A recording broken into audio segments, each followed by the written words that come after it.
Menina sem teto pede carona, e o motorista fica surpreso quando ela lhe agradece. Olá a todos. Aproveitem esses momentos de relaxamento enquanto assistem. Já é 1h da manhã, ele murmurou, apertando os olhos para enxergar através do para-brisa embaçado pela umidade. Fernando Alves apertou com força o volante, suas mãos suavam mesmo com o frio cortante do lado de fora.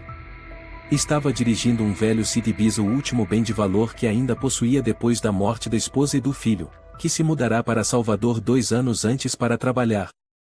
Havia acabado de sair do turno da noite na fábrica de embalagens de alimentos congelados, voltando mais tarde que o habitual por causa de uma falha na máquina de empacotamento. O turno estava reduzido a alguns poucos operários mais velhos tentando manter seus empregos precários. A voz de Jaime, o chefe da fábrica, um sujeito de 40 e poucos anos com ares de moralista, ainda ecoava em sua cabeça. Seu Fernando, talvez a gente corte o turno da noite na próxima semana. A empresa vai reduzir o orçamento. Fernando não respondeu. Sabia bem o que aquilo significava. Queriam se livrar, aos poucos, de pessoas como ele, velhas, pouco produtivas, sem ninguém para defendê-las.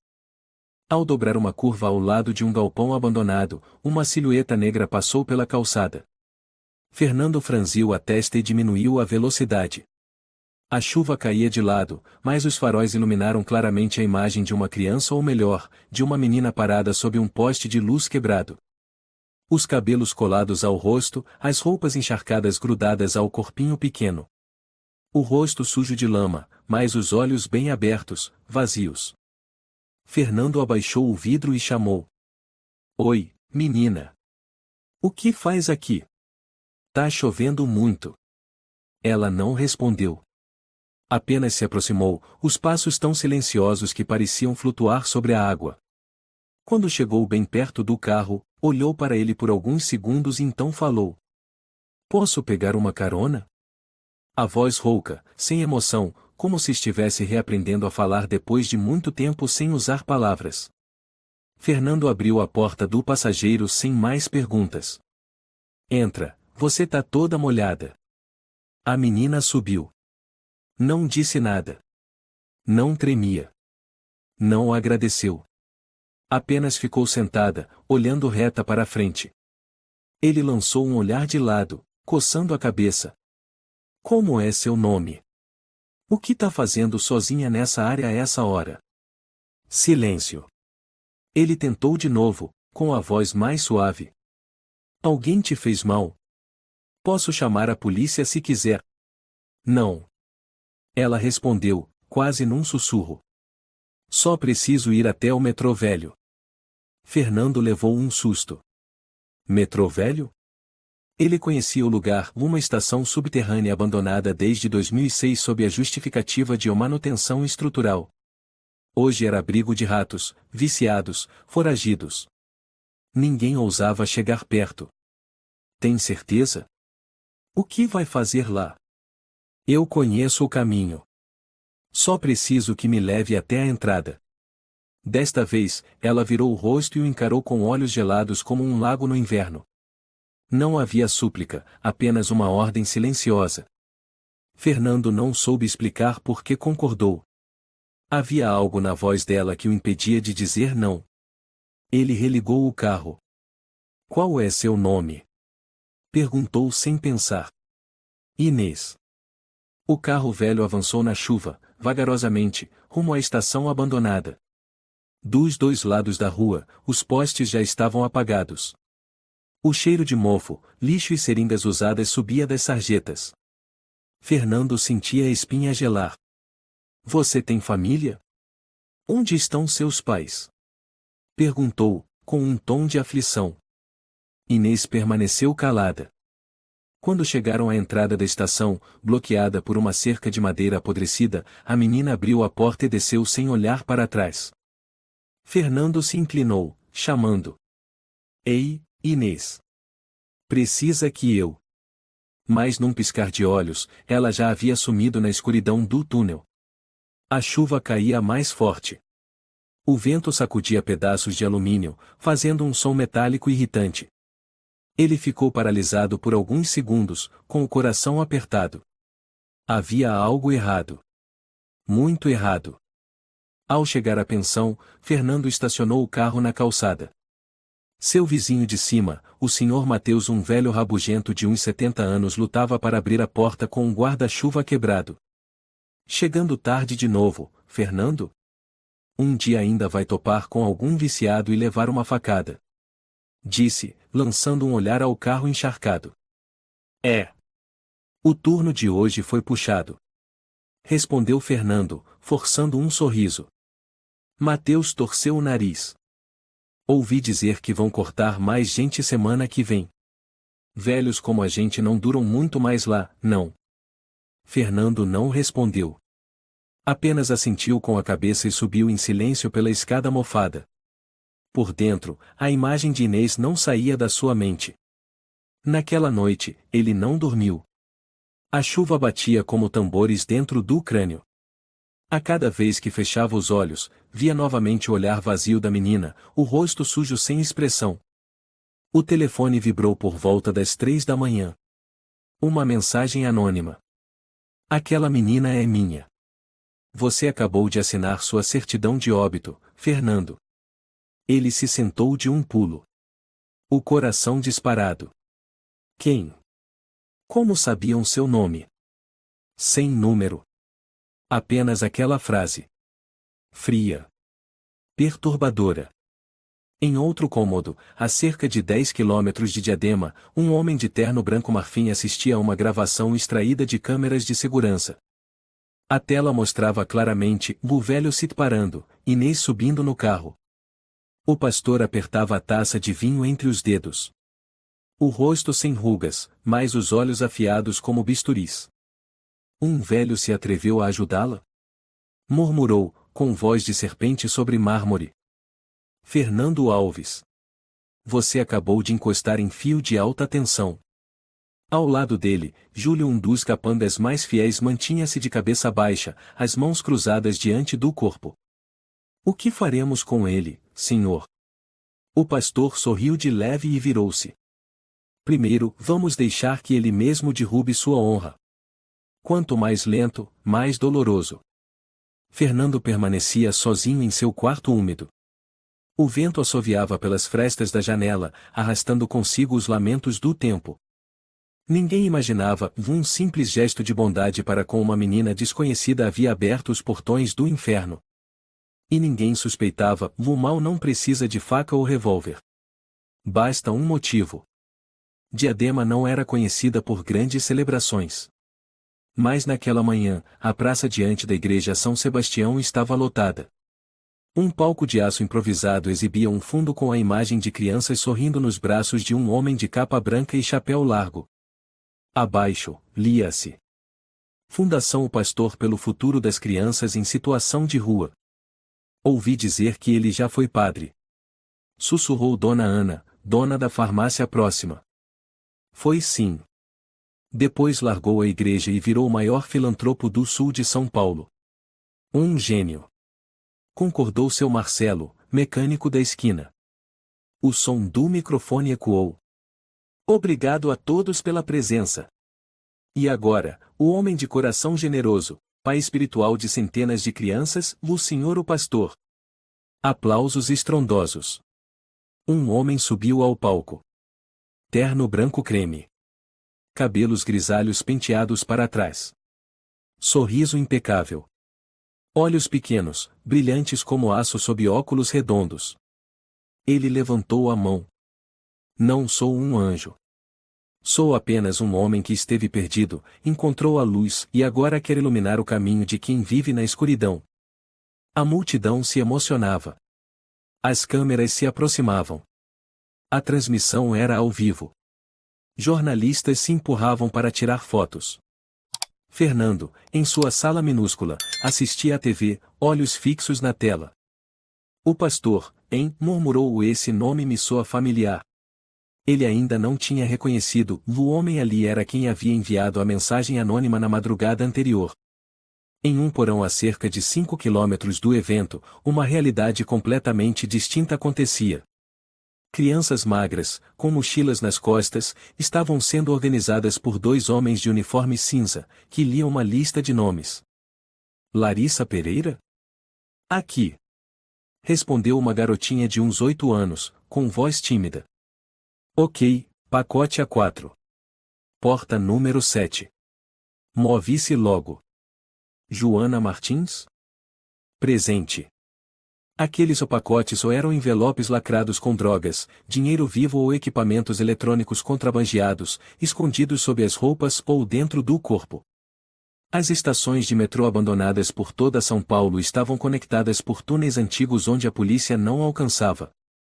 Crianças eram as ferramentas ideais e não levantavam suspeitas, não tinham documentos, ninguém as procurava. Quem comandava aquele porão era Júlio, o braço direito mais fiel de o pastor.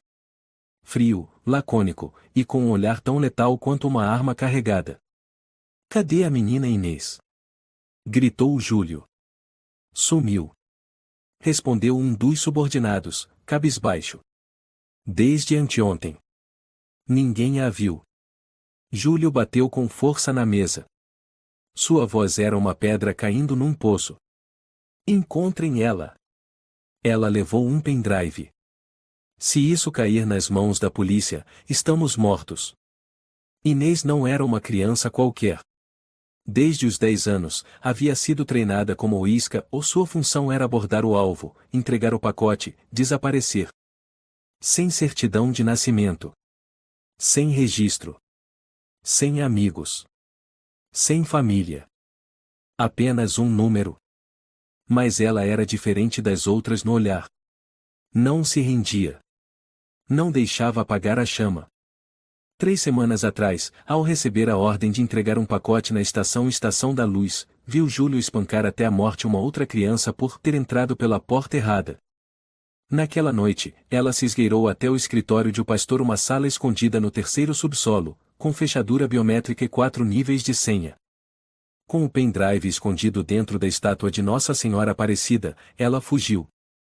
O plano era chegar até a velha estação de metrô, onde supostamente existia um ponto de contato de um grupo de resistência do qual ela só ouvirá falar em boatos. Mas, inesperadamente, começou a chover, e Fernando, um completo estranho, foi quem abriu a porta do carro para ela. O pastor olhava fixamente para a tela do laptop. Estava rebobinando o vídeo captado pelas câmeras da cidade, de imagem do velho Cid parado à beira da rua, a menina subindo no carro. Levantou-se, ajustando as mangas do paletó, o olhar carregado de sangue. Um velho miserável ousou levar algo que me pertence? Júlio assentiu em silêncio e entregou uma pasta de documentos. Fernando Alves. 61 anos.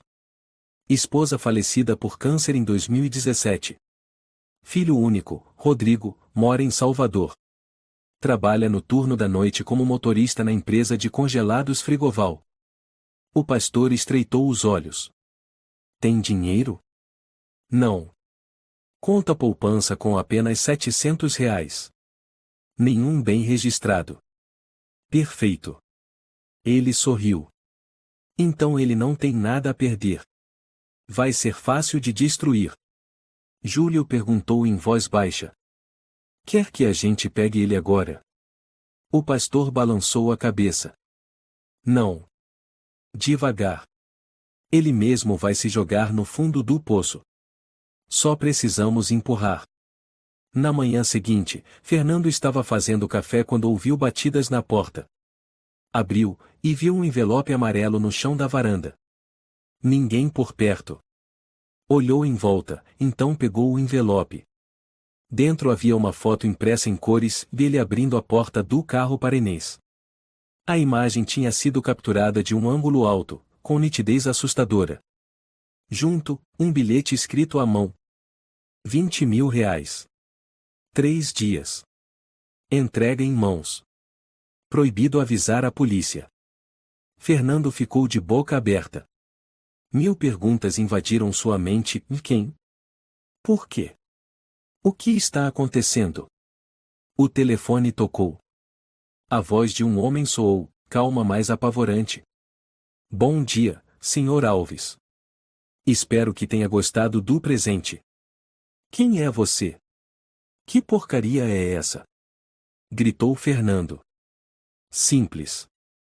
O senhor transportou uma peça do meu sistema. Agora se tornou uma ameaça. Eu não sabia de nada. Ela estava na chuva, só isso. E o senhor achou que isso bastava para ser perdoado? A voz riu suavemente. Senhor, eu não opero um orfanato. Eu comando um império. E esse império não tolera inocência. Fernando começou a tremer. Eu não tenho dinheiro, sou um trabalhador aposentado. Então comece a vender. O carro. O relógio. A dignidade. A vida. Tudo tem um preço. Eu imploro, me deixe em paz, ele quase chorava. Silêncio por alguns segundos. Restam 71 horas. Clique. Fernando desabou na cadeira. Suor escorria como se tivesse corrido uma maratona. Suas mãos tremiam tanto que derrubou a xícara de café no chão. O pesadelo havia começado oficialmente. Em outro lugar, o pastor estava em seu escritório, erguendo uma taça de vinho. Um rato. Uma armadilha. Uma lição para quem ainda acredita que a bondade existe. Júlio perguntou. E se ele contar à polícia? Ele não vai. Respondeu o pastor. Ele é do tipo que sobrevive pelo medo. E nós somos especialistas em semear isso. Ele sorriu de leve, colocando a taça sobre a mesa. Sobre a mesa estava um segundo pendrive. Dentro dele, centenas de arquivos, lavagem de dinheiro, rotas de entrega, vídeos de tortura e uma lista de crianças que desapareceram sem deixar vestígios.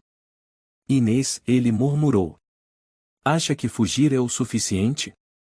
Eu vou te achar, viva ou morta.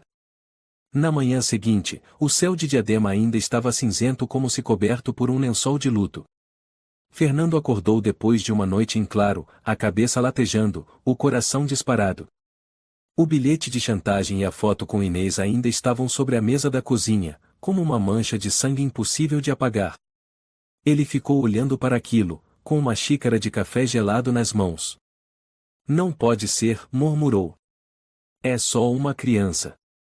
A campainha tocou, fazendo-o derrubar a xícara. O café se espalhou pela mesa e escorreu no chão como sangue diluído. Com as mãos trêmulas, foi abrir a porta. Lá estava Lúcia Oliveira, uma velha amiga da fábrica, agora vendedora de jornais no Mercado Central. Fernando. Você tá bem? Perguntou ela, segurando um saco de pães. Lúcia, o que faz aqui tão cedo? Passei e vi sua luz acesa. Tá tudo certo? Você tá pálido feito um fantasma. Fernando ia dizer algo, mas apenas balançou a cabeça e a convidou para entrar. Sentaram-se à pequena mesa da cozinha, entre cacos de porcelana e poças de café. Lúcia olhou em volta, desconfiada. Você tá escondendo alguma coisa, Fernando? Ele engoliu em seco, a voz rouca. Lúcia, se alguém quisesse te incriminar, se inventassem coisas sobre você, o que faria? Eu iria direto para a delegacia. Respondeu ela sem hesitar. Fernando abaixou o olhar, em silêncio. O que fizeram com você? Ele apontou para a parede. Lúcia se levantou e viu a foto presa com taxinhas no mural, Fernando e Inês, nítidos em cada detalhe. Quem é essa menina? Eu não sei. A encontrei na chuva, sozinha na rua. Só dei carona até o metrô velho. Lúcia virou-se bruscamente. Aquele lugar. Tá louco? Sabe quantas histórias macabras contam sobre aquele inferno? Fernando suspirou, amargo. Não pensei. Só vi que ela estava molhada, com frio, tão pequena como a Helena quando era criança. O nome da esposa falecida amoleceu o coração de Lúcia. Ela sentou novamente e suspirou. Alguém entrou em contato com você? Fernando assentiu. Contou tudo, a mensagem, a ligação, a ameaça dos 20 mil reais. Lúcia bateu a mão na mesa. Temos que ir à polícia. Isso é claramente uma organização criminosa. Fernando sacudiu a cabeça, quase em pânico. Não. Ele disse que se eu contasse, ele divulgaria o vídeo. Ele tem um vídeo onde pareço entregando um pacote para a menina. O quê? Mas você não. Não. Mas ele forjou. Usou tecnologia, inteligência artificial ou sei lá o quê. Lúcia arregalou os olhos. Deepfake. Fernando assentiu. Os joelhos tremiam. Não sei o que fazer. Não tenho dinheiro. Eles me deram 3 dias. Lúcia segurou forte sua mão. Escuta, eu conheço alguém. Rafael Silva. Edith, já trabalhou na Polícia Civil. Especialista em segurança digital. Vou ligar para ele. 1 hora depois, Rafael, um homem de uns 40 anos, cabelo preso em rabo de cavalo, moletom cinza, estava diante do velho laptop de Fernando, digitando rápido. Me dá o pendrive. Fernando hesitou. Ele me mandou isso, junto com o vídeo falso. Rafael conectou o dispositivo e abriu o vídeo. Na tela, lá estava Fernando ao lado do carro, entregando para Inês um pequeno pacote preto. A menina pega o pacote e vai embora, sem olhar para trás. A luz, o ângulo, os movimentos, tudo parecia absurdamente real. Lúcia tapou a boca. Meu Deus! Fernando choramingou. Eu não fiz nada, eu juro. Rafael assentia, ainda analisando. Isso é falsificação de nova geração. Pegaram imagens das câmeras e usaram software para simular os movimentos da mão, iluminação, sombras. Isso é crime organizado. Você consegue apagar isso? Perguntou Fernando, com um fio de esperança. Não. Isso é só a cópia que te mandaram. O original deve estar em um servidor deles. Pode até estar fora do Brasil. Se eu tentar mexer, eles vão saber. Lúcia interveio. Então tem algum jeito de reverter? Rafael ficou em silêncio por alguns segundos. Tem. Mas é muito perigoso. Vai levar tempo e você precisa estar preparado para perder tudo. Fernando sussurrou. Eu já perdi quase tudo. Naquela tarde, Fernando foi ao banco. Ficou na fila como um fantasma entre pessoas apressadas. No balcão, a funcionária olhou para ele com compaixão. O senhor quer sacar tudo da poupança? O saldo é de R$ 712. Fernando assentiu, sem dizer nada. Ao sair, olhou para o dinheiro na mão. Nem uma fração do que exigiam. Suspirou, o desespero o engolia. O celular vibrou. Uma nova mensagem. 72 horas restantes em 48. Com um emoji de sorriso. Fernando quase vomitou ali mesmo. Anoiteceu. Ele voltou para seu apartamento miserável. O telefone tocou. Ele não queria atender, mas foi obrigado. Querido Fernando. A voz de o pastor soou doce como mel com veneno. A visita ao banco hoje foi interessante. Você tá me seguindo? Gritou Fernando. Oh, quem é você? Sou um benfeitor. Riu ele, um homenageado pelo prefeito. Pai de 23 crianças. E você, é o quê? Fernando emudeceu. Vou mostrar como a verdade pode ser facilmente distorcida. Um velho frustrado, pobre, que leva uma menina para longe, entrega um pacote, e depois nega. Isso é mentira. Eu não. Quem vai acreditar em você? O pastor interrompeu. Ou uma criança? Um vídeo? Uma foto? Ou os 3? A honra é o item mais barato da era das redes sociais, Sr. Alves. Fernando soluçou. O que você quer de mim? Quero que você desmorone. Se autodestrua. Sabe como dói não ser acreditado? Silêncio. Dou mais 2 dias. Depois disso, farei questão de te tornar famoso. Não precisa me agradecer. Clique. Fernando atirou o celular contra a parede. Estilhaços voaram. Ele caiu no chão, agarrando os cabelos, soltando soluços sufocados. Lúcia entrou bem nessa hora. Correu até ele e o abraçou. Chega, Fernando. Não vamos deixar que eles vençam. Eu prometo. Ele ergueu o rosto. As lágrimas escorriam, mas o olhar já era outro, de raiva. No subsolo número 2, Júlio revisava a gravação da última ligação. O pastor estava ao lado, acariciando levemente a cabeça de um menino de apenas 12 anos, com um sorriso nos lábios. Ele está começando a rachar, disse Júlio. O pastor assentiu. Só precisa de mais um pouco de pressão e a rachadura vai virar um colapso. Ele se virou para a criança e sussurrou no ouvido. Você quer ser o melhor ou mensageiro de todos? O menino assentiu.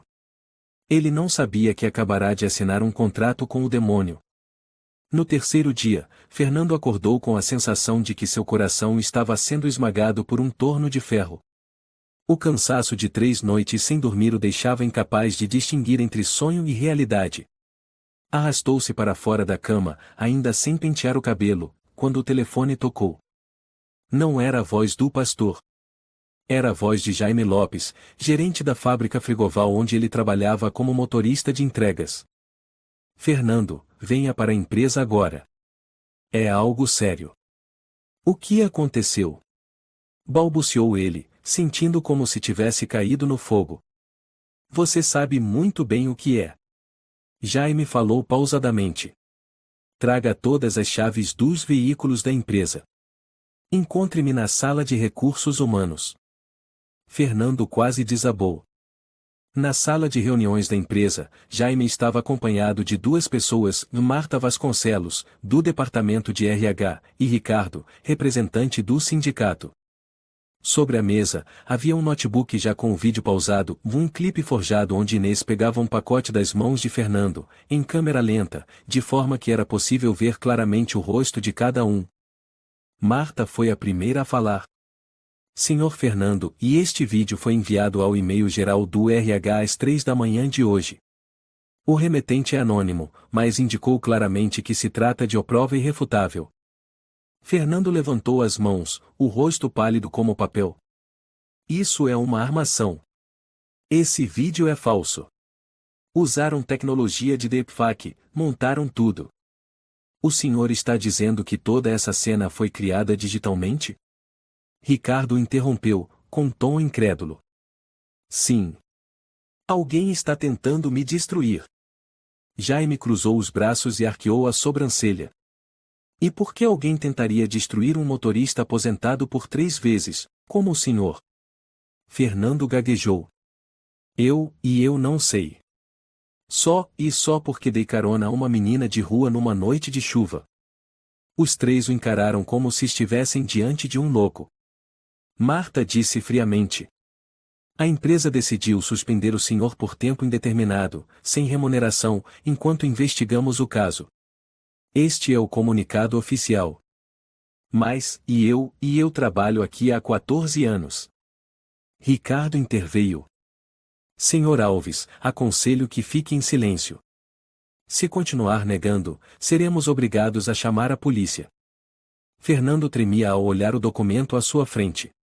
A tinta preta destacava palavras cruéis e o suspenso por suspeita de envolvimento em atividades ilegais. Eu não fiz nada de errado e vocês não entendem. Por favor, deixe a empresa. Não queremos polícia na porta, disse Jaime, com voz mecânica. Fernando se levantou. Suas mãos tremiam tanto que deixou cair o chaveiro. O som metálico ecoou na sala como um prego em um caixão. Abaixou-se para pegar as chaves e saiu do prédio em silêncio, com a cabeça baixa. Naquela tarde, o jornal sensacionalista A Voz de São Paulo o estampava em sua capa. Ex-motorista de entregas envolvido em rede de tráfico de crianças? Logo abaixo, a foto dele tirada pela câmera de segurança da empresa, Fernando Alves, cabelos brancos, rosto cansado, segurando o papel da suspensão em frente ao portão, como um fantasma na vida real. Lúcia bateu com o jornal na mesa. Eles estão jogando tão sujo assim? Quem mandou isso para a imprensa? Fernando estava atônito, olhando para o nada. tudo e desmoronou. Lúcia pegou o celular e ligou várias vezes para Rafael. Do outro lado, ouviu-se a voz grave e familiar. Eu vi. A notícia já se espalhou por todos os fóruns. Alguns comentários estão pedindo para enforcar ele em praça pública. Você pode fazer alguma coisa? Gritou Lúcia. Vão matar ele. Estou rastreando o IP do e-mail que enviaram para a empresa. Mas usaram uma rede de proxy no Paraguai, com criptografia em camadas. Eu preciso de tempo. Lúcia gritou. A gente não tem mais tempo. Fernando murmurou. Também não tenho mais nada a perder. Naquela noite, ao ir ao mercadinho perto de casa para comprar alguns pacotes de miojo, Fernando sentiu a mudança no ar. Dona Teresa, a balconista que sempre perguntava sobre os problemas de reumatismo dele, não o olhou. Quando chegou sua vez na fila, ela mantinha os olhos na tela do computador. Me dá 2 pacotes de ramen e... Acabou, ela o interrompeu, sem olhá-lo. Eu vi que ainda tem alguns ali embaixo. Eu disse que acabou.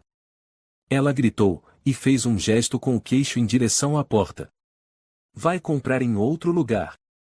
Fernando ficou paralisado. Atrás dele, um homem sussurrou. É o cara da notícia. Que nojo. Uma mulher balançou a cabeça. Aposto que ele seduziu a menina. Fernando largou a cestinha e saiu em silêncio do mercado. Suas pernas já não tinham força, mas os olhares das pessoas o perfuravam como lanças. Ao chegar na pensão onde morava, a cena quase o derrubou. A porta do seu quarto estava toda pichada com tinta vermelha. Estuprador. Imundo. No chão, um saco de lixo rasgado, coberto de moscas. E pregado na porta com um punhal, um bilhete rabiscado. Sai daqui, seu tarado. Fernando cambaleou para trás, lágrimas escorrendo sem controle. Na janela do andar de cima, Mateus, o vizinho idoso que antes o convidava para tomar uma cachaça, olhou para baixo. Mas quando os olhares se encontraram, Mateus apenas fechou a cortina em silêncio. Lúcia correu até ele ao ouvir os gritos de uma senhora da vizinhança. Encontrou Fernando ajoelhado na porta, as mãos tremendo, murmurando. Eu não fiz nada e só dei carona pra ela. Lúcia o abraçou, com a voz embargada. Eu sei, Fernando. Eu acredito no Senhor. O Senhor tem que resistir-o por si mesmo. Fernando cerrou os lábios, tentando se levantar. A mão dele tocou a tinta vermelha na porta, que grudou nos dedos como sangue. Eles querem que eu morra, mas eu ainda não morri. Lúcia assentiu, os olhos marejados. E eu não vou deixar o senhor morrer sozinho. Em um café sofisticado a poucos quarteirões dali, o pastor tomava um expresso, os olhos fixos na tela de um iPad. Nela, centenas de comentários. Repulsivo. Velho nojento abusando de criança. Joguem o corpo dele no rio Tietê. Júlio estava de pé atrás dele, sorrindo. Ele tá acabado. O pastor pousou a xícara, alisou a manga da camisa. Ainda não. Isso é só o começo. Júlio inclinou a cabeça. E agora, o que vem depois? O pastor, semicerrando os olhos, respondeu com voz fúnebre. Vamos destruir o último abrigo dele. Fazer com que ele saiba e não há lugar no mundo para gente como ele. Júlio assentiu e pegou o telefone, ligando para Carlos Mendes, o dono da pensão e velho cúmplice da organização. Carlos. É hora de tirar o lixo do ninho. Fernando adormeceu na cadeira, com a cabeça caída sobre a mesa ainda com cheiro de água sanitária. A lâmpada do teto piscava sem parar, criando um ambiente que mais parecia a última parada antes do abismo. De repente, batidas violentas na porta o despertaram em sobressalto. Senhor Alves. Abra a porta. Era a voz áspera de Carlos Mendes, ecoando pelo corredor do segundo andar. Fernando abriu a porta, os olhos vermelhos, o cabelo todo desgrenhado. Carlos estava ali com 2 rapazes usando coletes de manutenção predial. Precisamos inspecionar os canos e o sistema elétrico. Está tendo vazamento no terceiro andar, disse Carlos, sem olhar para ele. Por que não avisaram antes? Fernando tentou argumentar, mas Carlos o cortou. Não tenho obrigação de avisar. O seu contrato é do tipo básico, entendeu? Fernando recuou, permitindo a entrada dos homens. Os dois abriram o quadro elétrico da sala, bateram nas paredes, e desligaram o disjuntor. O que é isso? Que diabos vocês estão fazendo? Gritou Fernando, desesperado. Vazamento perigoso. Vamos cortar a água e a luz por 3 dias para consertar, disse um deles, girando a válvula principal. Carlos se aproximou e bateu no ombro de Fernando como se fosse um tapa. Nesse meio tempo, o senhor deveria procurar outro lugar. Este apartamento está inabitável. Inabitável? Eu moro aqui há mais de 6 anos, nunca. Carlos abaixou o tom, mas com um olhar ameaçador. Recebemos algumas queixas e de vizinhos sobre comportamentos impróprios com menores. Fernando ficou paralisado. O senhor deveria ter vergonha, Alves. Não me obrigue a chamar a polícia civil para o ajudar. Os 2 rapazes pegaram um saco preto grande, enfiaram todas as roupas dele dentro e amarraram como lixo. Lúcia chegou na porta bem a tempo de presenciar a cena. Ela avançou. Carlos. Você não pode fazer isso. É assim que trata um ser humano ou um pedaço de lixo? Carlos deu de ombros. Estamos protegendo a comunidade. Ninguém quer seus filhos perto de um doente. Lúcia quis reagir, mas Fernando segurou seu braço, os olhos cheios de dor. Não tem problema e deixa eles fazerem. Ela o encarou, sem conseguir dizer nada. Fernando teve que se abrigar temporariamente em um quartinho velho perto da estação Brás, numa área destinada a operários de curta duração. O cheiro de mofo misturado com sabão barato lhe causava náusea toda vez que acordava. Naquela noite, enquanto ele estava deitado sobre o colchão fino, ouviu-se uma batida na porta. Fernando abriu, mas não havia ninguém. Apenas uma sacola plástica pendurada na maçaneta. Dentro, um rato morto, com o rabo cortado. Nas costas dele, um bilhete manuscrito colado. Vocês são iguais. Fernando caiu sentado, ofegante, com as mãos tremendo. Não teve coragem de gritar, nem de chamar por ajuda. Naquele lugar, todos sabiam que o mais sábio era não se meter em assuntos que não eram seus. No dia seguinte, ele foi até a cafeteria de sempre, o café da Isabel, a mesma que lhe oferecerá um cortado quando sua esposa faleceu. Assim que entrou, todos os olhares se voltaram para ele. Um homem de meia idade pegou o celular e fingiu uma ligação. Alô, polícia? Um pedófilo acabou de entrar no café. Isabel correu do balcão, o rosto entre o pânico e o constrangimento.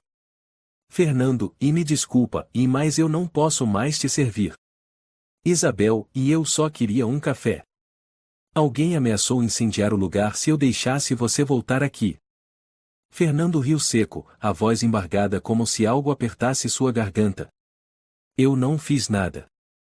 Só dei carona a uma criança. Uma senhora no canto jogou um pão nele. Vá embora. Não suja esse lugar. Isabel praticamente implorou. Por favor, vá embora, antes que piore ainda mais. Fernando recuou até a porta, de cabeça baixa, sem forças para dizer mais nada. Na rua, a chuva voltava a cair. Lúcia e Rafael o encontraram novamente em um parque perto da estação.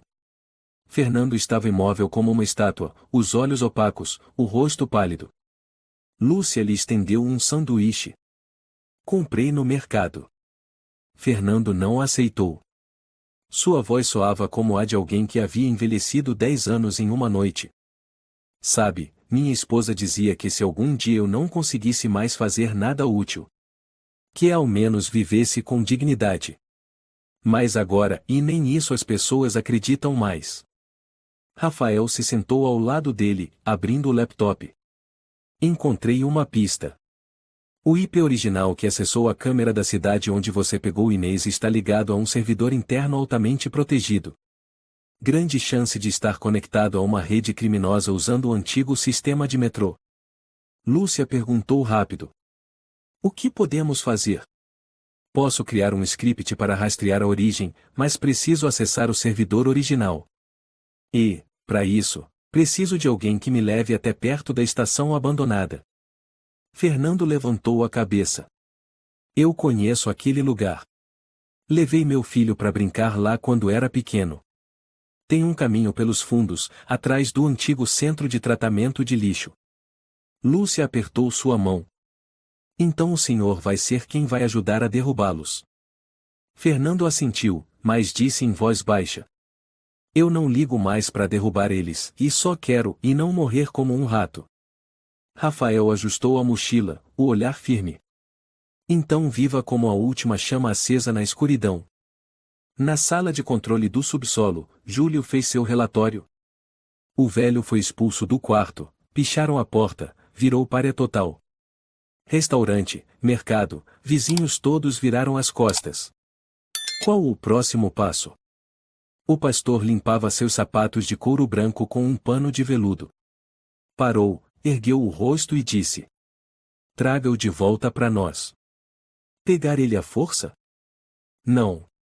Vamos fazer parecer que o destino o levou até a toca. Amanhã à noite, vai passar um caminhão de lixo pela área da hospedagem. Coloque um motorista disfarçado, leve-o pro caminhão.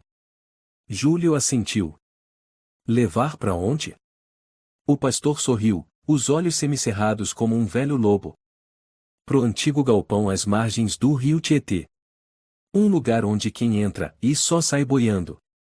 Naquela noite, quando Fernando estava encolhido em um beco, um caminhão de lixo verde e branco parou ao lado.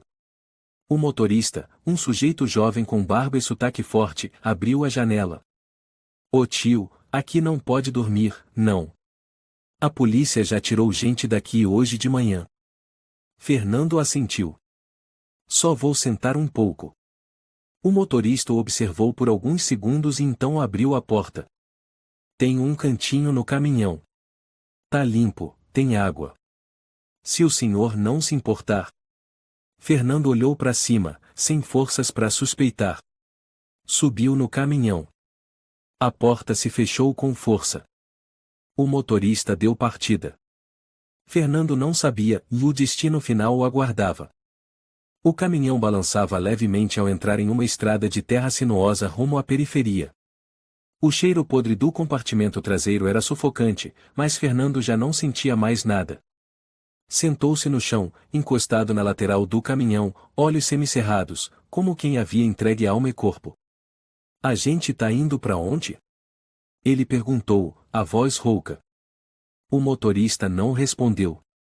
A luz do painel iluminava apenas metade de seu rosto, a boca torta por uma cicatriz antiga, os olhos frios como pedra. Fernando tentou se levantar, segurando nas barras metálicas. Eu perguntei, para onde estamos indo? De repente, um braço grosso como um tronco surgiu do banco do carona e bateu com força na nuca dele. Dorme, velho, disse a voz grave de Júlio antes que tudo escurecesse. Fernando acordou em um espaço completamente escuro, frio e silencioso de forma assustadora. Suas mãos estavam amarradas para trás com braçadeiras de plástico bem apertadas, os tornozelos presos a um tubo de metal. O chão era de cimento úmido, o cheiro de sangue seco e mofo se misturava como o próprio cheiro da morte. A luz do teto se acendeu. A claridade forte o fez apertar os olhos. Na sua frente estavam Júlio e outro homem, Tiago Barbosa careca, com a palavra o silencio tatuada no braço, fumando um charuto cubano. Júlio se abaixou, sorrindo com desprezo. Bem-vindo ao rio Tietê, Fernando. Onde as almas descobrem que já não têm mais valor. Fernando se debateu. Quem são vocês? Por que estão fazendo isso comigo? Tiago bufou e soprou fumaça no rosto dele. Porque você é burro. Júlio riu alto. Não, e é porque você é bondoso. E neste mundo, bondade é sentença de morte. Fernando gritou. Eu não fiz nada de errado. Só dei carona a uma criança. Ah, a criança, o Júlio interrompeu, com os olhos escurecendo, era traidora. Um ratinho esperto. E você, e foi a porta por onde ela escapou. Tiago tirou uma filmadora da mochila e a posicionou em um tripé. Vamos gravar uma confissão. Você vai ler o texto. Se não quiser, eu quebro um dedo por vez. Fernando respirava com dificuldade. Vocês não vão escapar e a polícia vai. Júlio se sentou, acendeu um cigarro. Polícia? Você acha que a polícia é o quê? Metade deles recebe da gente. 1/3 e é cego. Tiago tirou um alicate de corte industrial da mochila, usado para cortar chapas de aço. Aproximou-se do rosto de Fernando, a voz cortante. Vamos testar um dedo para ver se você leva isso a sério. Fernando gritou. Parem. Eu vou ler e eu vou ler. Júlio assentiu. Esperto. A câmera tá gravando. Vai. Tiago abriu um papel, colocou diante dele. Estava escrito em letras grandes. Eu, Fernando Alves, admito ter participado da rede de transporte de crianças entre países. Colaborei com membros internos da organização O Pastor para repassar informações confidenciais, mas após ser descoberto, decidi contar a verdade. Assumo total responsabilidade e peço perdão. Fernando balançou a cabeça, a voz tremendo. Eu não posso. Júlio se aproximou e apertou suas bochechas com força. Se não ler, mandamos um dedo seu pro altar onde foi feito o velório da sua esposa. Gostou da ideia? Fernando fechou os olhos, chorando. Fernando Alves, e admito que. Tiago ligou a filmadora. O inferno não é feito de fogo. É ser forçado a matar a própria honra. Em outro canto do galpão, o pastor observava tudo de uma sala pequena com uma poltrona de couro, uma mesa de madeira e um espelho grande fixado na parede. Acompanhava o vídeo por um monitor, enquanto acariciava uma xícara de chá de hortelã como um cavalheiro. A porta se abriu. Uma mulher de casaco preto entrou, Débora Almeida, assessora de comunicação da rede beneficente O Pastor. O senhor pretende fazer o que com esse vídeo? Entregar para um jornalista ou com consciência. Quanto mais veículos divulgarem, menos suspeitas haverá. Débora assentiu, a voz seca. A internet vai devorar o velho como lobos famintos. Mas, e o pendrive? O pastor cerrou os punhos. Ainda não foi encontrado. Mas tudo bem. Quem estiver com ele e vai ter que aparecer. Por que estamos apertando o pescoço da última pessoa a quem essa pessoa devia algo? No galpão, Júlio fez sinal para desligar a câmera. Pronto. Agora, e deixem ele o descansar. Tiago se levantou e deu um chute violento na barriga de Fernando. Ele se curvou, tossindo sangue. Vamos cortar o fornecimento de oxigênio da sala, hora por hora. Se ninguém vier te salvar, e você já entendeu. Fernando permaneceu imóvel, o rosto coberto de sangue e poeira. Já não tinha forças para gritar ou lutar. A única coisa que ainda o mantinha vivo era uma lembrança, o rosto de Inês na noite de chuva. Olhos vazios, mas não vencidos. Meu Deus, e se ainda me ouve, e por favor, cumpra a promessa de que o bem não morre. No quarto alugado de Lúcia, Rafael digitava freneticamente, os olhos vermelhos por passar horas sem dormir. Eles capturaram ele. O sinal do celular sumiu na zona sul, perto do rio Tietê. Lúcia bateu com força na mesa. A gente não pode mais ficar parado. A gente precisa agir. Rafael assentiu. Eu decifrei um trecho dos dados do pendrive. Ele contém um cronograma de movimentação de cargas criptografado com uma sequência de DNA. Quem criou isso é um gênio. Lúcia tirou de dentro do bolso um pendrive velho, envolto em tecido. Inês me entregou isso 3 dias atrás. Disse para usar só quando ele não tiver mais saída. Rafael arregalou os olhos. Então é agora. Naquela noite, o galpão às margens do rio Tietê estava mergulhado na escuridão. Uma sombra silenciosa se esgueirava pelo sistema de esgoto seco. Ele abriu a tampa de inspeção e entrou, leve como o sopro da morte. Um segundo infiltrado seguia de perto o menor, com metade da cabeça raspada, carregando uma mochila de pano preta. Sussurros se ouviram. Inês, temos 5 minutos. Eu desativei as câmeras no corredor norte, mas não garanto o lado leste. Inês apertou os punhos, a voz rouca. Ele ainda está vivo. Eu sinto. Na escuridão do galpão, Fernando murmurava. Helena, e me perdoa por não ter cumprido, e eu prometi viver com dignidade. Um ruído leve se fez ouvir. Muito sutil. Como o som do vento passando pela fresta da porta. Fernando abriu os olhos. Pela primeira vez em muitos dias, um lampejo de luz surgiu como uma alma retornando. Fernando jazia no chão de cimento gelado, sangrando pela boca, respirando com dificuldade. A luz do teto piscava como se zombasse dele, dançando uma coreografia cruel que não era feita para quem está prestes a morrer. Seu rosto estava inchado pelas surras de Tiago. 4 dedos da mão esquerda estavam roxos, as juntas inchadas como troncos apodrecidos. A porta de metal se abriu, arrastando-se no chão como uma marcha fúnebre. O pastor entrou. O cheiro de perfume amadeirado misturado com sangue seco deixava o ar insuportável. Ele vestia camisa branca, paletó creme e luvas de couro pretas finas. Na mão, segurava um bisturi veterinário brilhante, gélido. Fernando. Disse ele num tom suave, como se chamasse um velho amigo. Agora somos só nós dois. Sem câmeras. Sem roteiro. Apenas, e a verdade. Fernando tentou erguer a cabeça. A visão embaçada pelo sangue nos olhos, mas ele ainda reconheceu a figura. Você é, e o demônio. O pastor sorriu de leve. Eu sou o resultado. Você é a causa.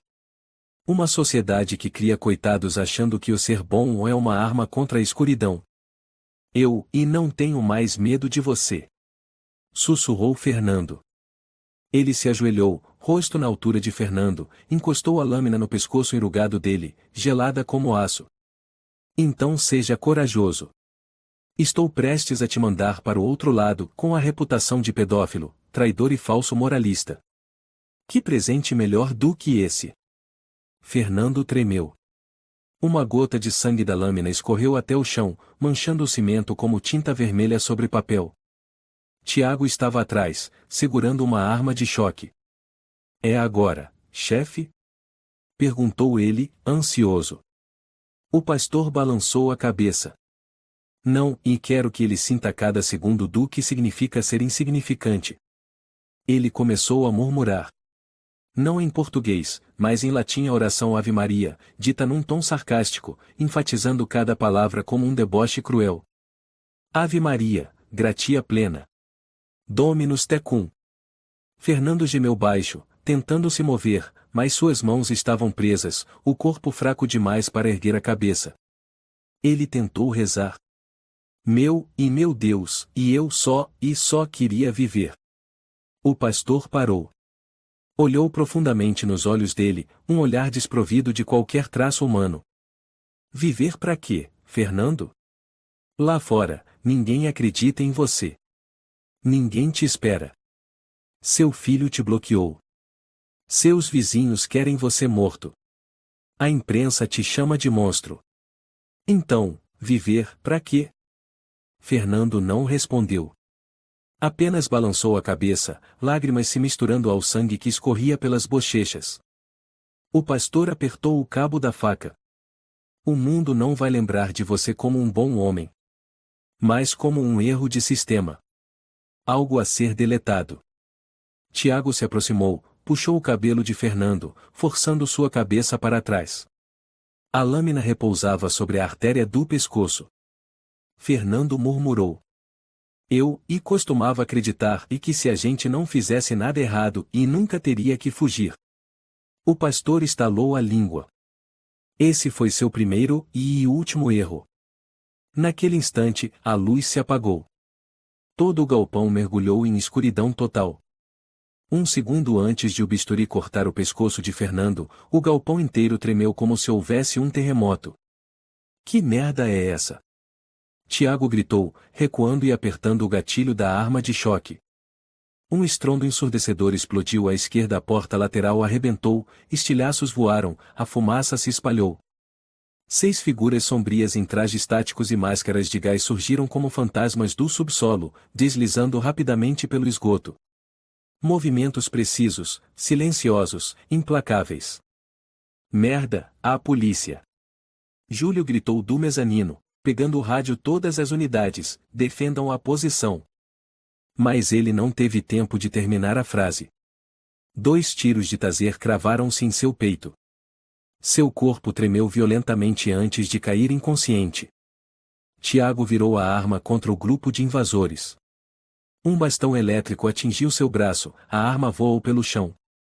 Ele gritou, mas antes que pudesse reagir, 2 agentes o derrubaram com força, sua cabeça batendo no cimento. O pastor recuou, ainda segurando a faca ensanguentada de Fernando. Parado! Gritou uma das 6 figuras, uma voz feminina, firme e afiada como navalha. Largue a faca. Ajoelhe-se. Agora! O pastor semicerrava os olhos, ergueu a faca, sorrindo com frieza. Eu guiei centenas de crianças pela escuridão. Vocês acham que vão me deter com um teatrinho de polícia? A voz feminina permaneceu firme.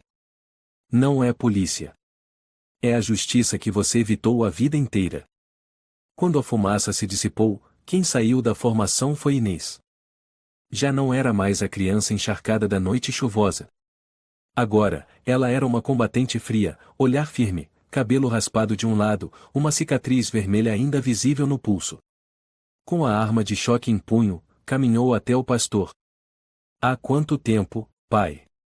O pastor ficou imóvel por um instante. Inês. Me chamar assim como se um dia tivesse me conhecido.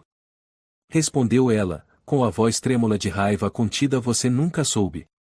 Nunca quis saber. Para você, eu era só um pacote com pernas.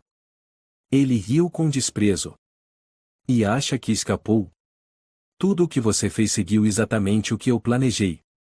Você acha que justiça vence a verdade? Inês deu mais um passo, mirando a arma entre os olhos dele. Não preciso achar. Vou mostrar ao mundo que você não é pai adotivo, nem salvador, mais um açougueiro travestido de anjo.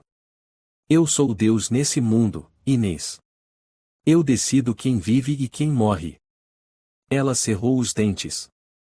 Então hoje você vai morrer pelas mãos de quem você achava que era só um peão. Zap. Um disparo de taser acertou o peito de o pastor. Ele gritou, o corpo tremia violentamente, a faca caiu, a cabeça bateu no chão de cimento. Espumava pela boca. Inês correu até Fernando. Ele ainda respirava, mas muito fraco. Seus pulsos estavam inchados, sangrando. Sou eu, tio. Inês. Fernando abriu levemente os olhos, sussurrando. Você, e está viva mesmo. Eu cheguei. Eu tô aqui. Ela se ajoelhou, cortando as amarras com as mãos trêmulas. Fernando murmurou, quase sem forças. Achei que era o fim. Inês chorou, segurando sua mão. Não, e o senhor vai viver. Eu prometo. Atrás dela, um agente assentiu, colocando Fernando nos ombros e levando-o pela saída do esgoto. Os outros 5 mantinham os capangas presos. Inês se virou para o comandante Antônio Ribeiro, homem de cerca de 40 anos, pele parda, ex-agente especial. Temos todo o equipamento? Antônio respondeu. Conseguimos o HD principal, backup dos servidores, caderno de cifras e arquivos com centenas de horas de vídeos de tortura. Precisamos de 10 minutos para ativar o sinal de transmissão. Inês assentiu. Façam agora. Quero que toda a América do Sul veja a verdade às 3 horas da manhã. Em São Paulo, perto das 3 horas da manhã, os dispositivos de recepção intermediária em Ribeirão Preto e Juiz de Fora começaram a vibrar. Uma sequência de dados não criptografados foi carregada simultaneamente a partir de 3 servidores, rompendo todos os algoritmos de bloqueio de conteúdo. As telas de celulares, computadores e televisões em centenas de lares exibiram ao mesmo tempo uma imagem do pastor, desacordado, com sangue na boca, acorrentado, caído no chão de um galpão. Logo em seguida, o rosto de Inês apareceu frio, nítido. Atrás dela, uma parede de concreto manchada de sangue. Eu sou Inês.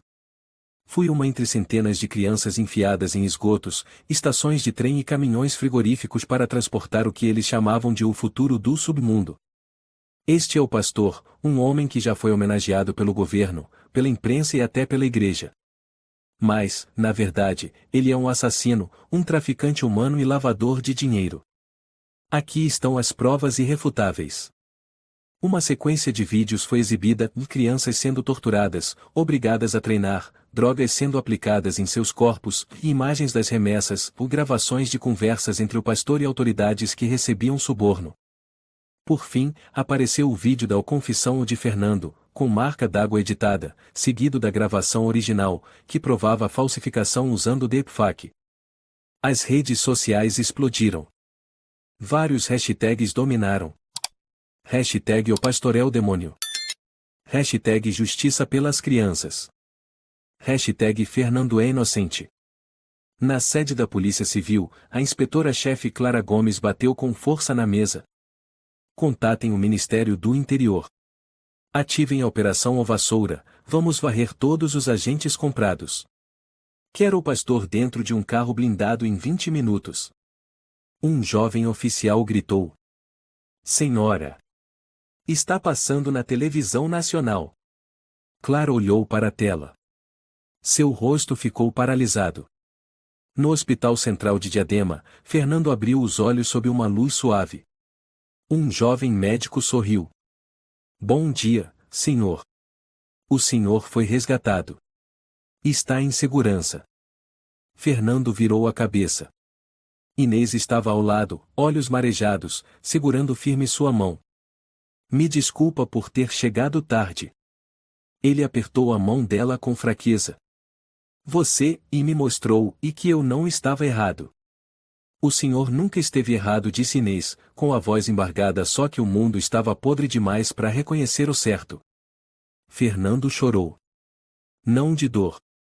Mas porque, depois de tudo, alguém havia atravessado a escuridão para defender a verdade e salvá-lo.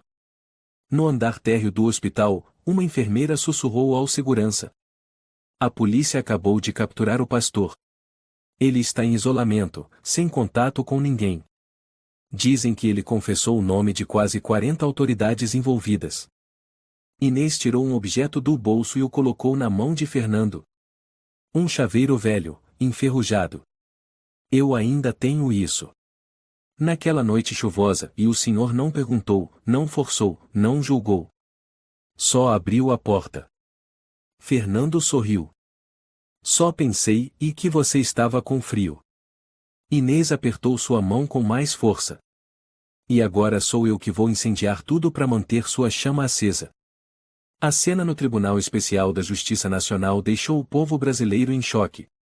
Televisão nacional, imprensa internacional e redes sociais transmitiam ao vivo o pastor, outrora símbolo de humanidade, estava sendo julgado por 17 acusações, incluindo tráfico de pessoas, tortura de menores, lavagem de dinheiro e assassinato em rede organizada. No banco dos réus, ele vestia um uniforme cinza, magro, olhos fundos. Já não era o homem poderoso com terno bege e voz sedutora. Era apenas uma criatura trêmula diante da luz da verdade. A juíza Márcia Soares, mulher de mais de 60 anos, conhecida por sua firmeza, levantou os olhos para ele, batendo levemente com os dedos no processo de mais de 700 páginas. O réu deseja dizer algo antes que anunciemos a sentença? O pastor deu um sorriso fraco, levantou o queixo. Não me arrependo do que fiz. O mundo precisa de homens como eu para manter a ordem. Sem mim, essas crianças estariam morrendo de fome nas ruas. Márcia respondeu calmamente. Não.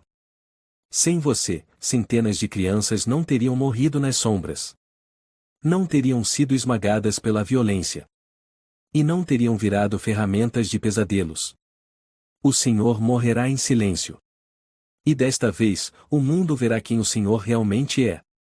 Nas cadeiras do público, Inês sentava-se ereta, mãos cerradas.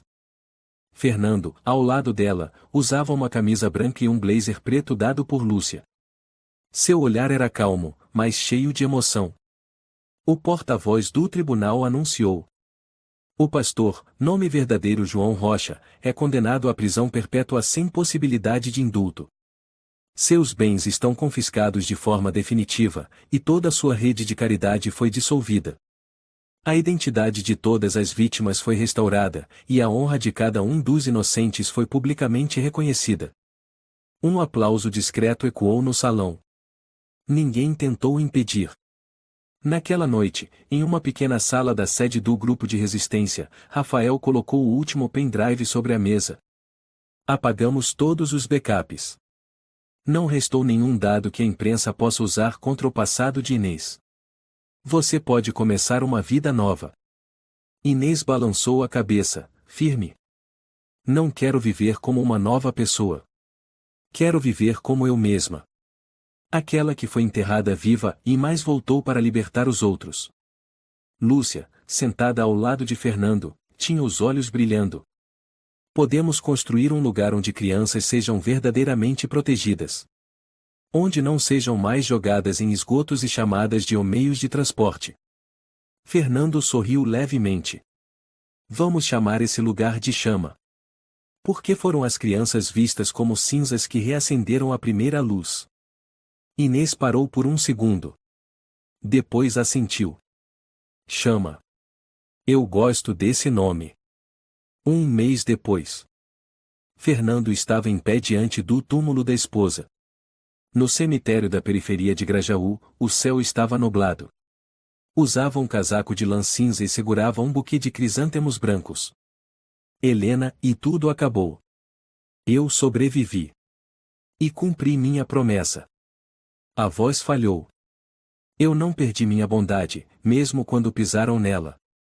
Em certos momentos achei que tinha enlouquecido e mais uma criança não, uma mulher, e me tirou do inferno. Atrás, Inês observava em silêncio. Quando ele se virou, ela falou baixo. Eu não sou um anjo. Também fiz coisas horríveis quando era o Isca. Mas foi por causa do Senhor que tive coragem de trair eles. Fernando segurou a mão dela. Você não traiu. Você voltou. Inês tirou um pequeno embrulho de tecido de seda do bolso. Quero devolver isso ao Senhor. Nunca deveria ter ficado comigo tanto tempo. Ele abriu, viram um relógio de pulso quebrado, o vidro rachado, os ponteiros parados às 1h27. Isso é, e o relógio da minha esposa. Inês assentiu. Naquela noite de chuva, e quando desci do carro, encontrei isso no chão. Guardei porque, e era a única coisa que parecia quente. Fernando olhou para o relógio, os olhos marejados. Obrigado. Não só por ter guardado, e mais por ter guardado também minha humanidade. Na sede nova da Chama, um pequeno grupo se reunia. Na parede, um quadro branco dizia: ninguém nasce para ser apagado deste mundo. Lúcia ensinava a 3 crianças recém-resgatadas. Nós não somos vítimas. Somos testemunhas. E o dever de quem sobrevive não é esquecer, mas contar. Rafael ajustava o sistema de segurança, e disse a Inês: enviei o projeto à ONU. Ele foi aceito como parte da rede de monitoramento de violações de direitos humanos na América do Sul. Inês suspirou aliviada. Ótimo. Agora vamos começar do zero e ensinar às crianças que o silêncio nunca é um abrigo seguro. Fernando entrou com uma caixa de papelão. O que é isso? Lúcia perguntou. Arquivos de vítimas sem nome. Pessoas desaparecidas na era do pastor. Eu me ofereci para cuidar do arquivo. Se puderem confiar em mim mais uma vez, e quero ser útil. Inês olhou para ele e sorriu. O senhor sempre foi útil. Não por experiência ou papéis, e mais porque esteve no lugar mais fundo. E voltou. Fernando riu. Eu voltei, e porque alguém me puxou de volta. Na cela de segurança máxima. O pastor estava sentado em silêncio. Olhar vazio, cabelos totalmente brancos. Todos os dias em confinamento solitário. Nenhuma conversa. Nenhuma luz do sol. Paredes brancas sem janelas. Um dia, o guarda lhe entregou uma carta sem remetente. Ele a abriu. Dentro, apenas uma frase. Às vezes, um carro velho numa estrada chuvosa é suficiente para derrubar um império. Porque o mundo não pertence aos fortes, mas aos que param. Sem nome. Sem assinatura. O pastor amassou o papel. Ele entendeu, sua derrota não veio de balas, nem leis. Mas de algo que julgava extinto, da bondade que não precisa de explicação. 1 ano depois. Fernando caminhava no pátio da chama, onde desenhos das crianças penduravam nas paredes. Uma garotinha correu até ele. Tio Fernando, desenhei o senhor. Ele se abaixou para ver um velhinho de cabelos brancos segurando um guarda-chuva na chuva, protegendo uma menininha. Está lindo. Disse ele, com voz embargada. Qual é o nome do desenho? O estranho que não perguntou, mas abriu a porta. Fernando a abraçou. Neste mundo, há portas que não servem para passar, mas para trazer alguém de volta. A história de Fernando Alves nos mostra. A bondade nunca é inútil, mesmo quando é pisoteada ou mal interpretada. Num mundo de caos, onde a mentira e o poder distorcem a verdade, um simples ato como dar carona ainda pode salvar uma vida e reacender a esperança. A bondade não precisa de defesa. Ela é, por si só, a prova mais forte. E, às vezes, a pessoa que a sociedade rejeita é a última que impede a humanidade de cair no abismo. Se você gostou desta história, convidamos você a dar um like e se inscrever em nosso canal. Seu apoio nos motiva a continuar trazendo histórias comoventes quase todos os dias. Estamos muito agradecidos pelo seu apoio. Até breve.